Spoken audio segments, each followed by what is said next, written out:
Students, मैं S Chandrawat Vinayak education group के इस ऐप पर आपका स्वागत करता हूं। प्यारे विद्यार्थियों, आपके सामने फिर से लेकर हाजिर हो चुका हूं 12th क्लास एजी केमिस्ट्री। और इस 12th क्लास एजी केमिस्ट्री के अंदर अपन चर्चा कर रहे हैं लेसन 11 जैविक खाद एवं जैव उर्वरक से संबंधित।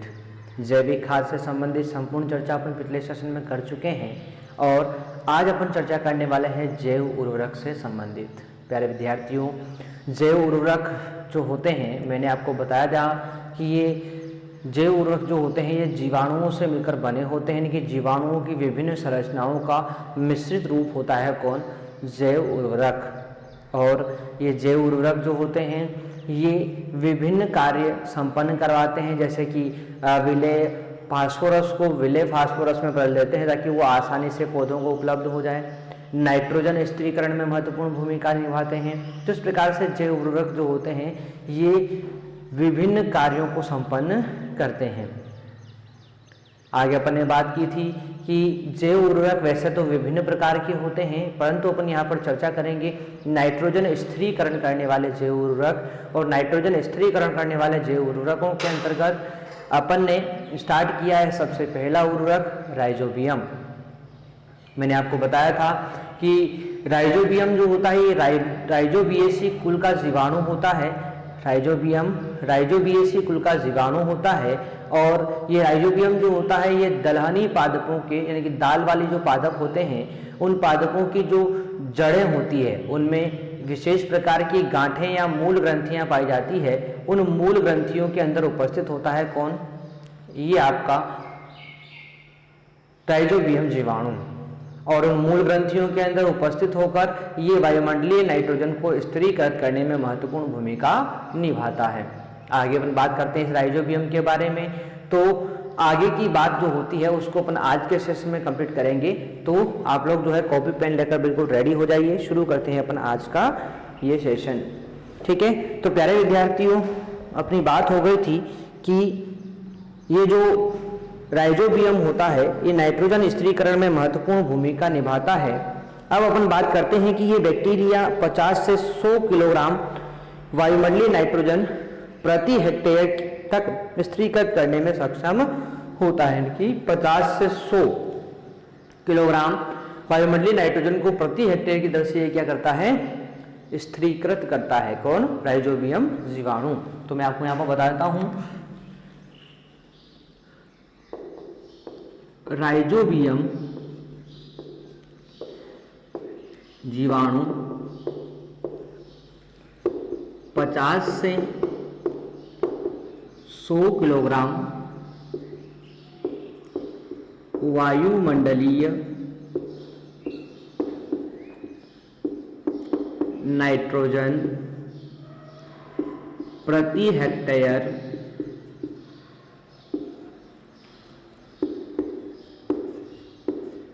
स्थिरीकृत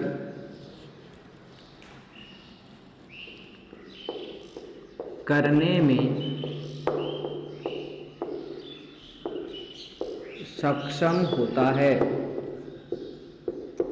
स्थिरीकृत करने में सक्षम होता है, ठीक है। आगे अपन बात करते हैं। तो ये जैव उर्वरक मृदा में अम्लीयता व क्षारीयता को प्रभाव को कम कर देता है, जिससे मृदा में पादप वृद्धि अच्छी होती है, ठीक है ना। तो मैं बता दूं कि यह मृदा में अम्लीयता व क्षारीयता के प्रभाव को कम कर देता है, कम कर देता है,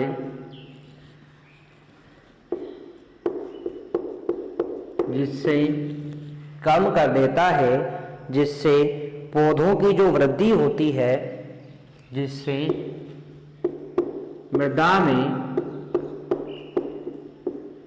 पादपों की वृद्धि अच्छी होती है। यानी सिंपल सी बात है ये कि ये क्या करेगा?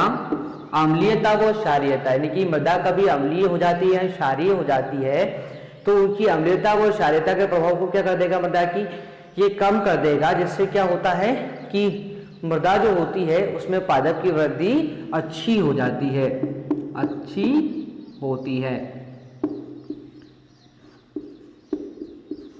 ठीक है, चलो आगे इसके बारे में बात करते हैं अपन। तो प्यारे विद्यार्थियों, इसके उपयोग से रबी, खरीफ, जायद की दलहनी फसलों का उत्पादन लंबे समय तक अच्छा प्राप्त होता रहता है। इसके प्रयोग से चाहे कोई सी भी फसल हो, इसके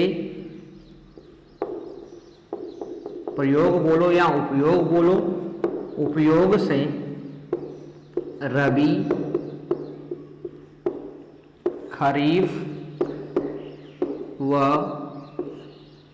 जायद फसलों, रबी, खरीफ व जायद फसलों, रबी, खरीफ व जायद फसलों का उत्पादन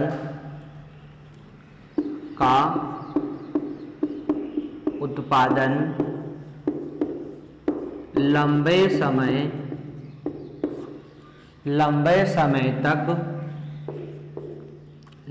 समय तक अच्छा प्राप्त होता है, अच्छा प्राप्त होता है।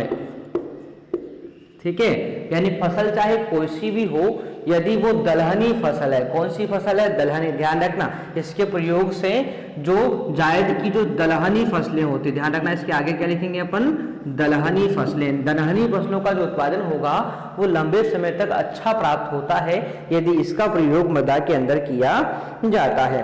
ठीक है, आगे बात करें अपन, तो देखो प्यारे विद्यार्थियों कि राइजोबियम जो होता है, अलग अलग राइजोबियम की जो प्रजाति होती है वो अलग अलग दलहनी फसलों में प्रयुक्त होती है। तो कौन सी प्रजाति कहां पर प्रयुक्त होती है वो मैं आपको बता देता हूं। विभिन्न दलहनी फसलों में राइजोबियम की अलग अलग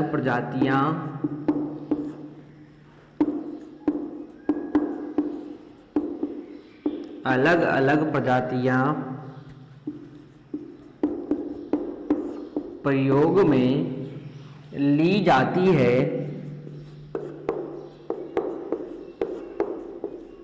जो निम्न प्रकार है। यानी कौन कौन सी जातियां प्रयोग में ली जाती है वो अपन को यहाँ पर देखना है। तो मैं आपको बता देता हूं, सबसे पहली प्रजाति है राइजोबियम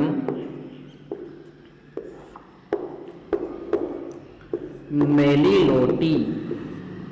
राइजोबियम मेलिलोटी, राइजोबियम मेलिलोटी जो प्रजाति है ये काम आती है मेथी, रिजका और सेंजी। ठीक है, इन फसलों के अंदर मुख्यतः इसको काम में लिया जाता है। अगला होता है राइजोबियम ट्राइफोलाई। ठीक है, शॉर्ट में मैं यहाँ पर लिख देता हूं राइजोबियम ट्राइफोलाई। राइजोबियम ट्राइफोलाई का उपयोग किया जाता है बरसीम के अंदर। ठीक है, चारे की फसलें हैं ये, बरसीम के अंदर इसको काम में लिया जाता है। आगे अपन बात करते हैं, तो अगली आती है राइजोबियम लेग्यूमिनोसेरम। राइजोबियम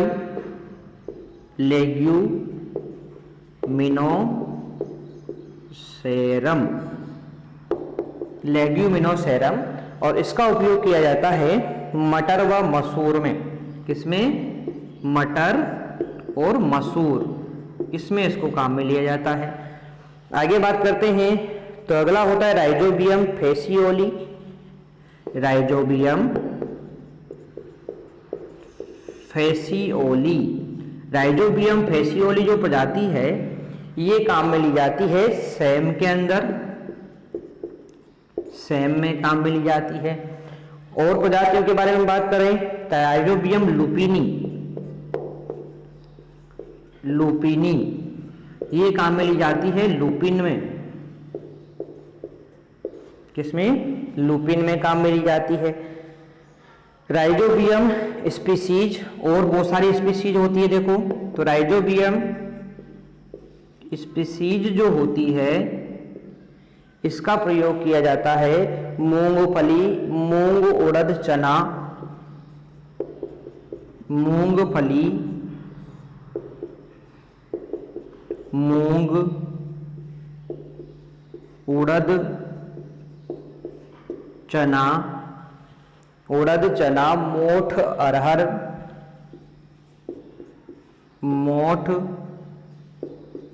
अरहर, ठीक है। तो इस प्रकार से अलग अलग प्रजातियां जो होती है वो अलग अलग फसलों के अंदर काम में ली जाती है। जैसे मैं आपको एक बार फिर रिपीट कर देता हूं यहाँ पर कि राइजोबियम जीवाणु जो होते हैं ये राइजोबिएसी कुल के जीवाणु होते हैं, नाइट्रोजन स्थिरीकरण में महत्वपूर्ण भूमिका निभाते हैं और दलहनी पादपों की जो जड़ें होती है इनकी मूल ग्रंथियों के अंदर ये पाए जाते हैं। राइजोबियम जीवाणु जो होते हैं 50 से 100 किलोग्राम वायुमंडलीय नाइट्रोजन प्रति हेक्टेयर की दर से स्थिरीकृत कर देते हैं। यह मृदा में अम्लीयता व क्षारीयता के प्रभाव को कम कर देते हैं, जिससे मृदा में पादपों की वृद्धि अच्छी होती है। इसके प्रयोग से चाहे रबी हो, खरीफ हो, जायद हो, इन सभी दलहनी फसलों के उत्पादन में अच्छी वृद्धि होती है। विभिन्न दलहनी फसलों में राइजोबियम की अलग अलग प्रजातियां काम में आती है। कौन सी प्रजाति कहां पर काम आती है ये जरूर ध्यान रखना होगा। यानी कि राइजोबियम मेलिलोटी काम आती है मेथी, रिज्का और सैंजी में। राइजोबियम ट्राइफोलाई काम आती है बरसीम में। राइजोबियम लेगुमिनोसेरम काम आती है मटर, मसूर में। राइजोबियम फेसियोली सेम के अंदर। राइजोबियम लुपिन में। और राइजोबियम स्पीसीज अन्य बहुत सारी होती है जो मुख्यतः मूंगफली, मूंग, उड़द, चना, मोठ, अरहर इस प्रकार की दालों में इनको प्रयुक्त किया जाता है। तो ये था अपना पहला जैव उर्वरक राइजोबियम, यहीं पर समाप्त। ठीक है, तो यहाँ तक की विषय वस्तु आप लोगों ने बिल्कुल नोट कर ली होगी और ये चीज आपको समझ में आ गई होगी, ऐसा मैं आपसे आशा करता हूँ। ध्यानपूर्वक आप लोग इसको कंप्लीट करते रहें प्यारे विद्यार्थियों। बहुत ही छोटे छोटे टॉपिक्स को लेकर अपन यहाँ पर इस पूरे पार्ट को कंप्लीट करने वाले हैं, तो सभी जो है इसको ध्यानपूर्वक कंप्लीट करते रहेंगे। ठीक है, चलो, तो ये बात हो गई है अपनी यहाँ पर राइजोबियम के बारे में। अब इसके बाद अगला नाइट्रोजन स्थिरीकरण करने वाला जैव उर्वरक के रूप में जो काम आता है वो होता है आपका एजोटोबैक्टर। कौन होता है? एजोटोबैक्टर होता है। इसके बारे में अपन यहाँ पर बात कर लेते हैं। तो सेकंड है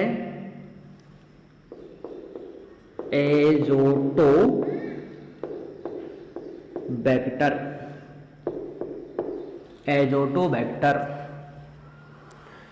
देखो भाई, ये जो आता है एजोटोबैक्टेरिएसी कुल के अंतर्गत आता है और ये भी स्वतंत्र रूप से मृदा में रहकर नाइट्रोजन स्थिरीकरण करता है। यानी कि ये क्या करता है, ये आपका जो जीवाणु होता है ये स्वतंत्र रूप से मृदा के अंदर रहकर, यानी कि ये कोई ग्रंथियों के अंदर नहीं पाया जाएगा, स्वतंत्र रूप से मृदा में रहकर वायुमंडलीय का नाइट्रोजन स्थिरीकरण करता है।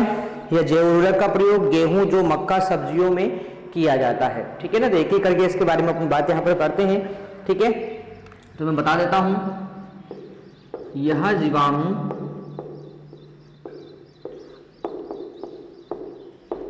एजोटोबैक्टीरियेसी कुल में पाया जाता, कुल में आता है जो मृदा में स्वतंत्र रूप से वायुमंडलीय नाइट्रोजन स्थिरीकरण करता है। वायुमंडलीय नाइट्रोजन स्थिरीकरण करता है। वायुमंडलीय नाइट्रोजन स्थिरीकरण करता है। ठीक है, यह जैव उर्वरक गेहूं जो मक्का सब्जियों में प्रयुक्त होता है, ठीक है, इस जैव उर्वरक का उपयोग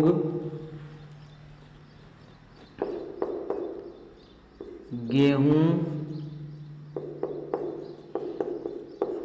जो मक्का सब्जियों आदि में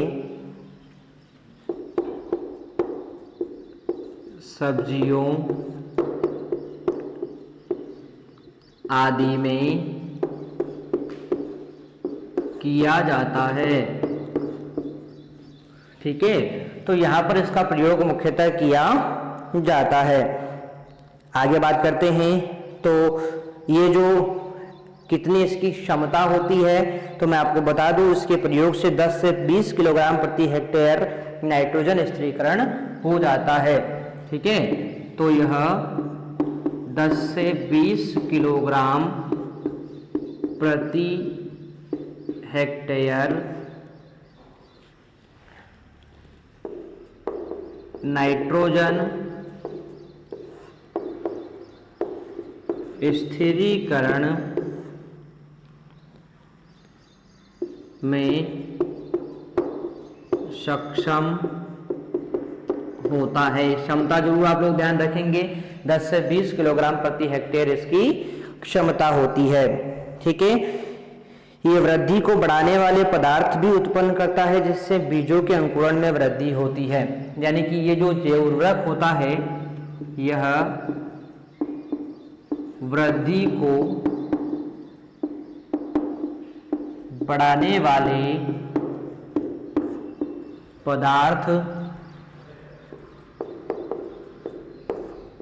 भी उत्पन्न करता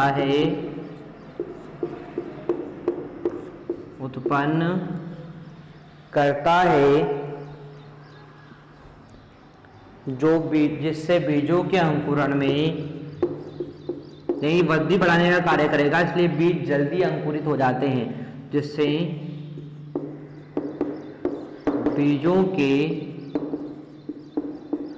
अंकुरण में वृद्धि होती है। बीजों के अंकुरण में क्या होती है? वृद्धि यहाँ पर होती है। ठीक है, तथा पौधों की जड़ों का विकास होता है, तथा पौधों की जड़ों का विकास होता है। ठीक है, आगे अपन बात करते हैं, तो इसके प्रयोग से अनाज वाली फसलें जैसे ज्वार, मक्का, सरसों तथा कपास की उपज में वृद्धि के साथ साथ पौधों की संख्या में भी क्या होती है? बढ़ोतरी। क्योंकि मैं आपको बता चुका हूं कि ये बीजों के अंकुरण में वृद्धि करता है, इसलिए ये पौधों की वृद्धि के साथ साथ पौधों की संख्या में भी क्या करता है? वृद्धि करता है। ठीक है ना, तो ये बात मैं आपको बता चुका हूं पहले ही, फिर भी एक बार वापस लिख लेते हैं अपन। इसके प्रयोग से अनाज वाली फसलों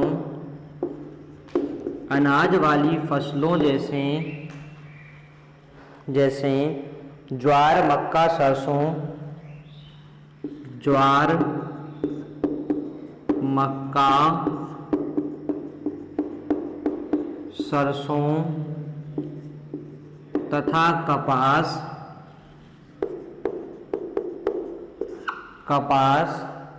की उपज में वृद्धि के साथ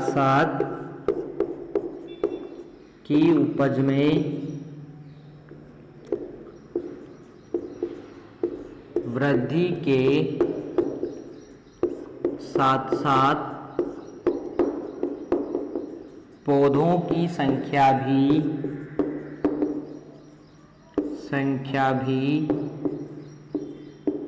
बढ़ती है। पौधों की संख्या भी बढ़ती है। ठीक है। ये जैव उर्वरक पॉलीसेकेराइड उत्पन्न करते हैं जिससे मृदा संरचना में सुधार होता है। ये जैव उर्वरक पॉलीसेकेराइड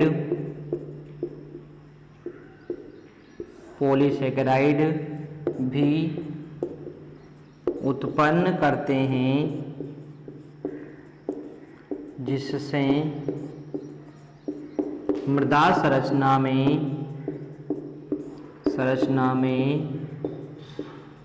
सुधार होता है। इस प्रकार से एजोटोबैक्टर के बारे में महत्वपूर्ण जानकारियां मैंने आपको यहाँ पर दे दी है, ठीक है, जिसमें आपको मैंने बता दिया है यहाँ पर कि यह जीवाणु एजोटोबैक्टीरियेसी कुल के अंतर्गत आता है। मृदा में स्वतंत्र रूप से नाइट्रोजन स्थिरीकरण करेगा, यानी कि कोई ग्रंथियों की आवश्यकता यहाँ पर नहीं होती इसको। आगे बात करते हैं तो इससे यह जैव उर्वरक जो होता है इसका प्रयोग गेहूं, जौ, मक्का, सब्जियों आदि में किया जाता है।